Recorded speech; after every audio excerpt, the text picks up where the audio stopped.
नमस्कार, आप देख रहे हैं इंडिया न्यूज। आपके साथ मैं अभिषेक पांडे। बुलेटिन की शुरुआत करेंगे और रुख करेंगे देश प्रदेश की खबरों का फटाफट अंदाज में। महाराष्ट्र में सियासी घमासान जारी है। एकनाथ शिंदे 9 दिन बाद मुंबई पहुंच चुके हैं और अब नई सरकार बनाने की कवायद तेज हो गई है। लगभग तय है कि अब राज्य में भारतीय जनता पार्टी और एकनाथ शिंदे का गुट मिलकर सरकार बनाएगा।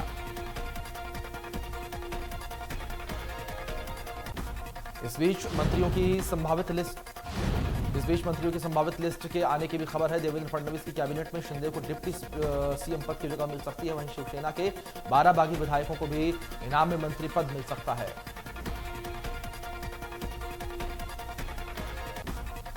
महाराष्ट्र में उद्धव ठाकरे के इस्तीफे के बाद बीजेपी की सरकार बनाने की औपचारिक अभी बाकी है। इस बीच शिवसेना के बागी नेता एकनाथ शिंदे और बीजेपी देवेंद्र फडणवीस के बीच नई सरकार के गठन को लेकर बातचीत का दौर जारी है।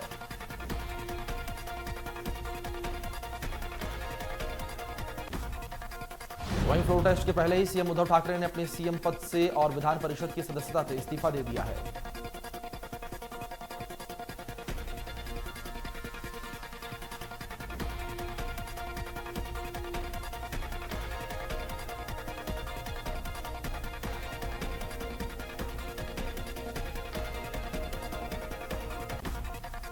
उदयपुर हत्याकांड में मृतक कन्हैयालाल के परिजनों से मिले सीएम अशोक गहलोत और पीड़ित परिवार को उनका बढ़ाया ढांढस। मुलाकात के बाद सीएम अशोक गहलोत का बयान, कहा कि मामले की निष्पक्ष जांच करेगी एनआईए। गहराई से मामले की होगी जांच में सब आएगा सामने।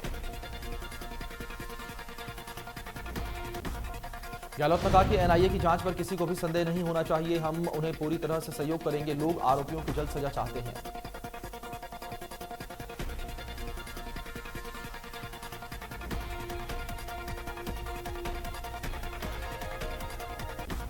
राजस्थान के उदयपुर हत्याकांड को लेकर सीएम अशोक गहलोत ने लोगों से की शांति बनाए रखने की अपील। सीएम ने ट्वीट करके कहा कि मैं प्रदेशवासियों को आश्वस्त करना चाहता हूं कि अपराधी किसी के धर्म या समुदाय का हो, बख्शा नहीं जाएगा।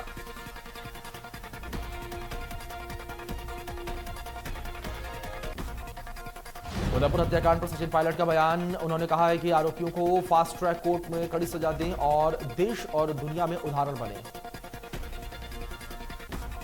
सचिन पायलट ने कहा है कि पीड़ित परिवार को हर संभव मदद देंगे। घटना में जो भी जिम्मेदार उस पर होगी सख्त कार्रवाई। उदयपुर की घटना पर पूर्व डिप्टी सीएम सचिन पायलट ने भी कहा कि मैं इसे आतंकी हमला मानूंगा।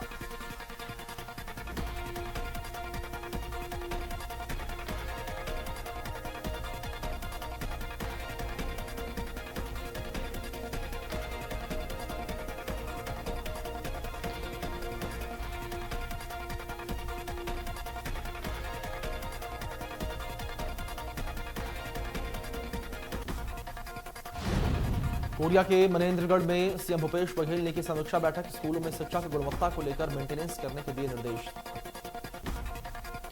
सीएम ने गौठान में आय बढ़ाने के रेंटल बिजनेस पर जोर दिया और गौठानों में वनोपजों के प्रसंस्करण इकाई की स्थापना के निर्देश दिए और कहा कि देवगुड़ी के अन्याय के लिए कार्य योजना बनाया अधिकारी। निकाय चुनाव में कांग्रेस बीजेपी में बार पलटवार जारी है। अब नरोत्तम मिश्रा ने कमलनाथ पर जमकर हमला बोला है और कहा है कि कमलनाथ अब कंफ्यूजन नाथ हो गए हैं।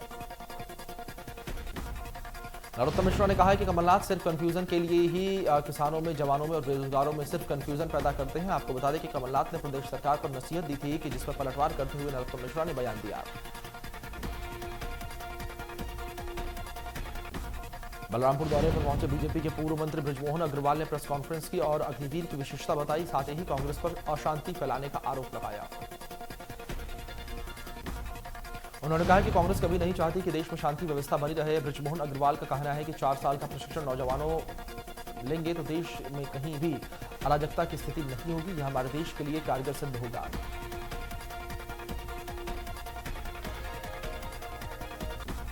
ग्वालियर में पीसीसी चीफ कमलनाथ की जनसभा में मिर्ची बाबा के नाराजगी का मामला सामने आया है। जानकारी के मुताबिक मिर्ची बाबा को मंच पर जगह नहीं मिली थी, जिससे वो नाराज हो गए। बाबा की नाराजगी को लेकर मंच पर मौजूद कमलनाथ, नेता प्रतिपक्ष गोविंद समेत अन्य नेता हैरान रह गए। इस दौरान कांग्रेस विधायक प्रवीण पाठक और पार्टी के प्रदेश उपाध्यक्ष अशोक सिंह मिर्ची बाबा को मनाने पहुंचे और उन्हें मंच पर जगह दी गई। इस पूरे घटनाक्रम को लेकर मिर्ची बाबा का कहना है कि यह सब कार्यक्रम के व्यवस्थापक के चलते हुआ है। कमलनाथ मंच पर साधुओं को स्थान देने के लिए नाम देते हैं और उनका सम्मान भी करते हैं। उन्होंने कहा कि कांग्रेस के ही कुछ लोगों के कृत्य के चलते अखाड़े में महामंडलेश्वर जमीन पर बैठने को मजबूर होते हैं। वे इस अपमान को लेकर कमलनाथ से बात करेंगे। बाबा का यह भी कहना है कि वह पार्टी के समर्थन में 10,000 से अधिक साधुओं को लेकर लगातार प्रचार प्रसार कर रहे हैं, इसलिए वह खुलकर कमलनाथ के इस अपमान को लेकर बात करेंगे।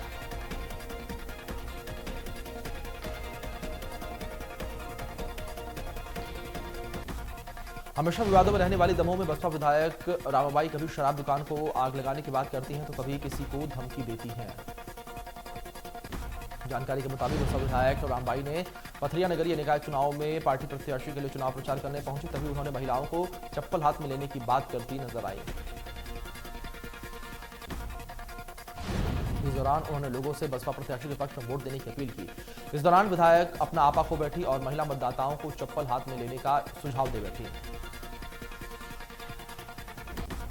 अग्निपथ योजना पर बीजापुर विधानसभा के विधायक और बस्तर विकास प्राधिकरण के उपाध्यक्ष विक्रम मांडवी के विवादित बयान पर पूरे बस्तर में राजनीति गर्मा गई है। पहले मंडावी के खिलाफ एनआईए से शिकायत की गई तो अब उनके खिलाफ बीजेपी के जिला पदाधिकारी ने बीजापुर कोतवाली में मामला दर्ज कर एफआईआर कर कार्रवाई की मांग की है। बीजापुर के पूर्व विधायक राजाराम तोड़ेम ने भी इस पूरे मामले को लेकर उच्च स्तरीय जांच की मांग की। बता दें कि बीजापुर विधायक विक्रम मंडावी ने कुछ दिन पहले पूर्व केंद्र की अग्निपथ योजना को लेकर एक विवादित बयान दिया था, जिसमें कहा था कि अन्य राज्यों जैसा बस्तर में भी हिंसा होनी चाहिए।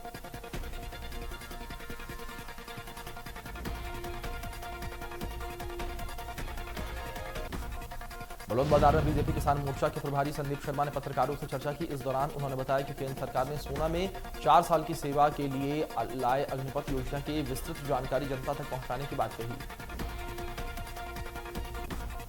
उन्होंने कहा कि देश की युवा पीढ़ी की सेना में समान अवसर देने के लिए अग्निपथ योजना चलाई गई है। इस योजना का मुख्य उद्देश्य युवाओं में अनुशासन और नेतृत्व क्षमता का विकास करना है। विश्व के 23 देशों में इस तरह की योजना लागू है। अग्निवीर योजना के विरोध पर उन्होंने कांग्रेस पर निशाना साधते हुए कहा कि दरअसल वो चाहती है कि देश का युवा बेरोजगार रहे और उनके बहकावे में आकर देश विरोधी बने। छतरपुर में बोरवेल में गिरे 4 साल के मासूम दीपेंद्र को सकुशल निकाल लिया गया है। करीब 7 घंटे चले रेस्क्यू ऑपरेशन के बाद बच्चे को बाहर निकाला गया। बच्चे को निकालने के लिए रेस्क्यू टीम ने बोरवेल में गड्ढे की रस्सी डाली और ये रस्सी बच्चे ने अपने कंधे में फंसा ली, जिसके बाद उसे धीरे धीरे खींचकर गड्ढे से बाहर निकाला गया। बता दें कि नारायणपुरा के निवासी अखिलेश यादव का 4 साल का बेटा दीपेंद्र परिवार के साथ खेत पर गया था। इस दौरान खेलते खेलते बोरवेल में गिर गया। रेस्क्यू ऑपरेशन में सेना ने भी मोर्चा संभाल लिया है। इसके साथ एसडीआरएफ, प्रशासन और पुलिस भी पूरे समय मौके पर मौजूद रही। बच्चे को सकुशल निकाले जाने के बाद परिजनों के साथ ही ग्रामीणों और प्रशासन की टीम ने राहत की सांस ली। बुरहानपुर में त्रिस्तरीय पंचायत के दूसरे चरण की तैयारी तेज हो गई है। प्रशासन सक्रिय है। शांतिपूर्ण मतदान के लिए कलेक्ट्रेट ने सुरक्षा बलों को आवश्यक दिशा निर्देश दिए। खनार विकास खंड में मतदान के लिए 1335 पुलिस जवान, जिसमें फॉरेस्ट के जवान लगाए गए हैं। कलेक्टर चुनाव ड्यूटी में लगे कर्मचारियों ने कहा कि शराब पर प्रतिबंध लगाया जाए और पुलिस फोर्स जिम्मेदारी के साथ काम करे। शिवपुरी पंचायत चुनावों के पहले चरण में बदरवास जनपद और खनियाधाना जनपद में चुनाव संपन्न हुआ, जहां पर बदरवास जनपद में शांतिपूर्ण तरीके से चुनाव हुआ, लेकिन खनियाधाना जनपद में विवाद को लेकर स्थिति को लेकर मतगणना कराई गई।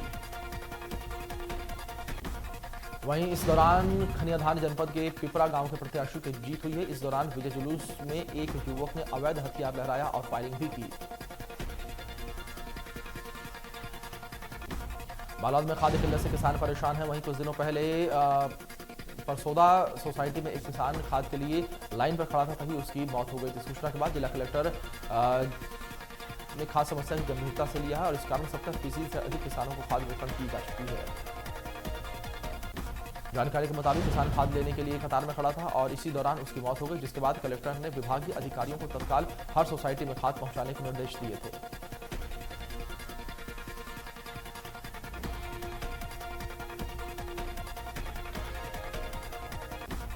किसानों को कोई समस्या न हो, इसको लेकर रोज कलेक्टर अधिकारियों से समीक्षा बैठक कर रहे हैं। धमतरी में छात्रों का हंगामा देखने को मिला और बखारा क्षेत्र में भेलवा खुदा गांव में स्कूल के छात्रों ने हंगामा खड़ा कर दिया। जानकारी के मुताबिक छात्रों ने शिक्षक और पानी की टंकी लगवाने की मांग की। बताया जा रहा है कि गांव में स्कूल में शिक्षक की कमी है और पानी टंकी भी जर्जर हो चुकी है, जिसकी मांग को लेकर छात्रा हाथ में पोस्टर लेकर सड़क पर उतरे और अपनी मांगों को रखा। मध्य प्रदेश छत्तीसगढ़ राज्य की सीमाओं का आधार पहाड़ों को किस तरह से नष्ट किया जा रहा है, ये देखने को तो मैकल पर्वत श्रृंखला में स्थित अमरकंटक के पहाड़ी क्षेत्रों को देखा जा सकता है। दरअसल पूरा मामला छत्तीसगढ़ और मध्य प्रदेश की सीमावर्ती क्षेत्र करंजरा से सटे हुए इलाके पमरा का है, जहां दोनों राज्यों की सीमाओं में लगा हुआ है, जहां पर पत्थरों का जमकर उत्खनन किया जा रहा है और पहाड़ों को नष्ट करने का कार्य किया जा रहा है। मुख्य बात है कि अनूपपुर में और गौरेला पेंड्रा मारवाही जिले में सीमाओं पर स्थित स्टोन क्रैशर कुछ छत्तीसगढ़ में और कुछ मध्य प्रदेश में संचालित है। वहीं मामले पर प्रशासन पर लापरवाही का आरोप लगाया जा रहा है। अंबिकापुर के परसा ईस्ट में बासेन कोल ब्लॉक के सेकंड फेज का काम शुरू करने के लिए कंपनी एडी चोटी का जोर लगा रही है। वहीं दूसरी ओर ग्रामीण जल जंगल को बचाने के लिए लंबे समय से धरने पर हैं। कई पॉलिटिकल लीडर के साथ समाजसेवी संगठन ग्रामीणों के समर्थन में पहुंच रहे हैं। इसी कड़ी में सामाजिक कार्यकर्ता मेघा पाटकर के साथ साथ देश भर के अन्य हिस्सों में सामाजिक कार्यकर्ता उदयपुर के ग्राम सालही पहुंचे और ग्रामीणों से चर्चा की। हालांकि इस दौरान कोल ब्लॉक खोलने को लेकर अपनी सहमति जताने वाले और विरोध करने वाले ग्रामीणों के बीच आपसी विवाद भी देखने को मिला। ऐसे में देश भर के सामाजिक कार्यकर्ताओं का समर्थन मिलने से साफ होने लगा है कि इस बार आंदोलन लंबे समय तक जारी रह सकता है। महासमुंद में आयकर विभाग ने छापेमारी कार्रवाई की है। ये कार्रवाई director of income tax investigation की कोलकाता से आई टीम ने की है और एडी इनकम टैक्स की अगुवाई में कार्रवाई हुई है। बताया जा रहा है कि वकील लक्ष्मीकांत तिवारी और ठेकेदार अजय नायडू के यहां आयकर विभाग का छापा पड़ा है। खबर है कि आयकर विभाग की कई टीमें अलग अलग ठिकानों पर दस्तावेज खंगालने में जुटी हैं।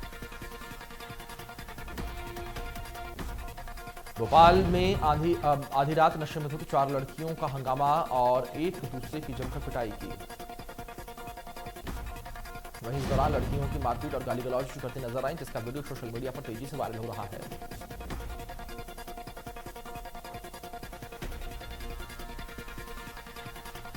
सेंट्रल जेल दुर्ग में कैदियों को आत्मनिर्भर बनाने और उनकी प्रतिभाओं को निखारने का काम भी किया जा रहा है। जेल में लाइब्रेरी भी बनाई गई है, जहां पर किताबें लेकर बंदी स्कूल कॉलेजों के अलावा महापुरुषों की जीवनी भी पढ़ रही हैं।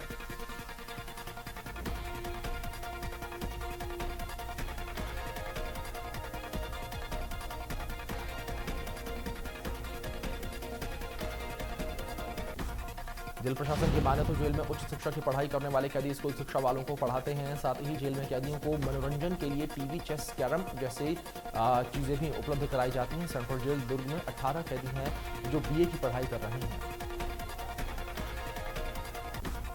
वहीं 61 कैदी स्कूली शिक्षा ले रहे हैं। इनमें 17 महिलाएं भी शामिल हैं। जेल प्रशासन का कहना है कि हर कैदी को शिक्षित करने की कोशिश हो रही है ताकि जब वे शहर में निकलें तो शिक्षित समाज का हिस्सा बन सकें।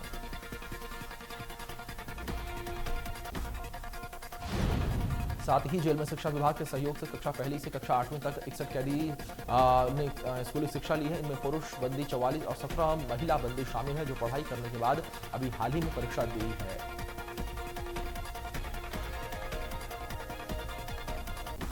बेमेतरा में स्कूल में पढ़ने वाली 8 साल की बच्ची को बिच्छू ने डंक मार दिया। शिक्षकों ने बच्ची को तुरंत सामुदायिक स्वास्थ्य केंद्र में भर्ती कराया, जहां पर इलाज के दौरान बच्ची की मौत हो गई।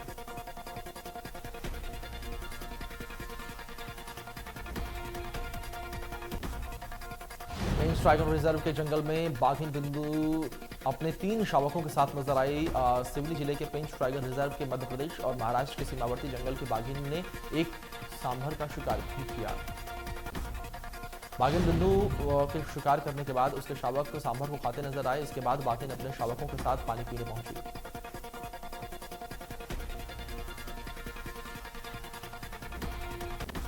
प्रधानमंत्री नरेंद्र मोदी उद्यमी भारत कार्यक्रम में शिरकत की। इस दौरान उन्होंने एमएसएमई में प्रदर्शनी को बढ़ाने और तेज कार्य योजना को लेकर शुरुआत की। एमएसएमई सेक्टर को मजबूती देने के लिए पिछले 8 साल से मोदी सरकार ने बजट में 650% की बढ़ोतरी की है। वित्त मंत्री निर्मला सीतारमण की अध्यक्षता में 47वीं जीएसटी परिषद की बैठक बुधवार को समाप्त हो गई है। चंडीगढ़ में हुई इस बैठक में जीएसटी के संबंधित कई महत्वपूर्ण फैसले लिए गए हैं। बैठक में अधिक वस्तुओं को जीएसटी दायरे में लाने पर फैसला लिया गया है। जीएसटी परिषद ने पहले से पैक किए गए खाद्य पदार्थों पर जीएसटी लगाने का फैसला किया है। राजस्व सचिव ने बताया कि जीएसटी परिषद द्वारा छूट और टैक्स स्लैब में सुधार के फैसले पर इस साल 18 जुलाई को लागू होंगे। जीएसटी परिषद ने 1000 रुपये प्रति दिन से कम किराए वाले होटल कमरों पर 12% की दर से कर लगाने की बात कही है और अभी इस पर कोई कर नहीं लगता है। LED lights, fixture LED lamp और कीमतों में बढ़ोतरी देखने को मिल सकती है। जीएसटी काउंसिल ने इन्वर्टेड ड्यूटी स्ट्रक्चर में 12% से 18% तक सुधार की सिफारिश की है। कोरोना संक्रमण के कारण 2 साल बाद अमरनाथ यात्रा आज से शुरू हो गई है। तीर्थयात्रियों का पहला जत्था बाबा बर्फानी की पवित्र गुफा के रास्ते के लिए रवाना हुआ। पहलगाम में तीर्थयात्रियों की अमरनाथ यात्रा शुरू होने पर बम बम भोले के नारे लगे और इस दौरान श्रद्धालु भारी उत्साह में दिखाई दिए। सभी श्रद्धालुओं ने कहा कि उनको इसी घड़ी का बड़ी बेसब्री से इंतजार था। बाबा बर्फानी के नाम से मशहूर अमरनाथ धाम का इतिहास सदियों पुराना है। मान्यताओं के मुताबिक भगवान शिव ने यहाँ पर माता पार्वती को अमर होने का रहस्य बताया था। कहा जाता है कि अमरनाथ में जाकर हिमलिंग के दर्शन करने से मनुष्यों के पापों से मुक्ति मिलती है। समर्थकों के साथ वॉलीबॉल खेलते दिखे राम रहीम वीडियो जारी कर बोला कि जेल में प्रतिदिन 10 किलोमीटर सैर करता था।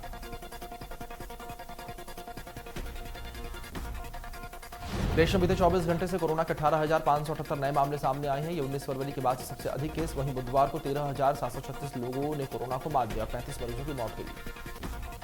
देश में एक्टिव केस 1 लाख के पार। 1.02 लाख कोरोना संक्रमित मरीजों का चल रहा है इलाज। इससे पहले आखिरी बार 27 फरवरी को 1 लाख से ज्यादा एक्टिव मामले थे। कोरोना के नए मामलों में केरल और महाराष्ट्र सबसे आगे। लिस्ट में पश्चिम बंगाल, कर्नाटक, तमिलनाडु और दिल्ली भी शामिल। अगले कर्नाटक में एक दिन में नए केस में 101% की बढ़ोतरी हुई है। नए केस आने के बाद देश में पॉजिटिविटी रेट 98.56% पर पहुंची। दिल्ली में बीते 24 घंटों में कोरोना के 1109 नए मामले सामने आए हैं। एक मरीज की मौत हुई है। 1265 मरीज डिस्चार्ज हुए। मध्य प्रदेश के इंदौर में कोरोना के 41 नए मरीज मिले हैं। 30 मरीज डिस्चार्ज हुए हैं। जिले में एक्टिव मरीजों की संख्या 224। हरियाणा में पिछले 24 घंटों में कोरोना के 620 नए मामले सामने आए हैं और 612 मरीजों ने कोरोना को मात दी है। गुरुग्राम में पिछले 24 घंटों में कोरोना के 356 नए मामले और जबकि 331 मरीजों ने कोरोना को मात दी। दिल्ली के कई इलाकों में हल्की बारिश हो रही है। मौसम विभाग के मुताबिक अगले 3 दिनों तक बारिश होती रहेगी, जिससे दिल्ली वासियों को गर्मी से राहत मिलेगी।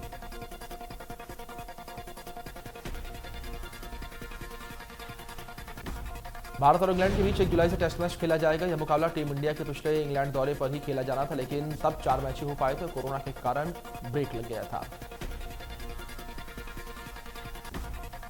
शाहरुख खान की फिल्म जवान अब नेटफ्लिक्स पर भी रिलीज होगी। कुछ ही दिन पहले एटली ने जवान का फर्स्ट लुक पोस्टर और टीजर शेयर किया था, जिसके बाद से फैंस फिल्म को लेकर बेहद एक्साइटेड हैं। आरआरआर एक्टर रामचरण ने अपने ट्विटर हैंडल पर रक्षाबंधन का ट्रेलर शेयर कर अक्षय कुमार की तारीफ की है। बॉलीवुड अभिनेत्री ईशा गुप्ता ने नेपोटिज्म को लेकर कहा है कि आउटसाइडर होने के कारण फिल्म इंडस्ट्री में उन्हें मुकाम तक पहुंचने में काफी समय लगा, जिसका रास्ता बहुत लंबा और मुश्किल भरा रहा है। बॉलीवुड के super dashing actor Shahid Kapoor की आखिरी release film Jersey box office पर कुछ खास कमाल नहीं कर पाई थी। इसके बाद भी शाहिद कपूर ने अपनी फीस में 5 करोड़ रुपए की बढ़ोतरी की है। निर्देशक राम गोपाल वर्मा की अपनी फिल्म लड़की एंटर द गर्ल ड्रैगन चीन में 30,000 स्क्रीन्स पर रिलीज होगी। तापसी पन्नू की अपकमिंग फिल्म शाबाश मिट्टू का गाना फतेह रिलीज हो गया है। फिल्म में तापसी भारतीय क्रिकेटर की टीम के खिलाड़ी मिताली राज के तौर पर नजर आएंगी। फिल्म एक विलन रिटर्न्स का ट्रेलर आज रिलीज। ट्रेलर में अर्जुन कपूर, तारा सुतारिया, जॉन अब्राहिम और दिशा पाटनी साथ आए नजर। मलाइका और अर्जुन को पेरिस में विज्ञापन में दिखी दीपिका पादुकोण, फोटो शेयर कर लिखा कि गर्व है तुम पर। बिग बॉस में नजर आ चुके मनु पंजाबी को मिली जान से मारने बॉलीवुड एक्टर आर माधवन ने हाल ही में एक इंटरव्यू के दौरान यंग एक्ट्रेसेस के साथ रोमांस करने और उम्र के हिसाब से फिल्मों के रोल करने को लेकर कहा कि मैं अपनी उम्र के हिसाब से रोल्स करना चाहता हूं।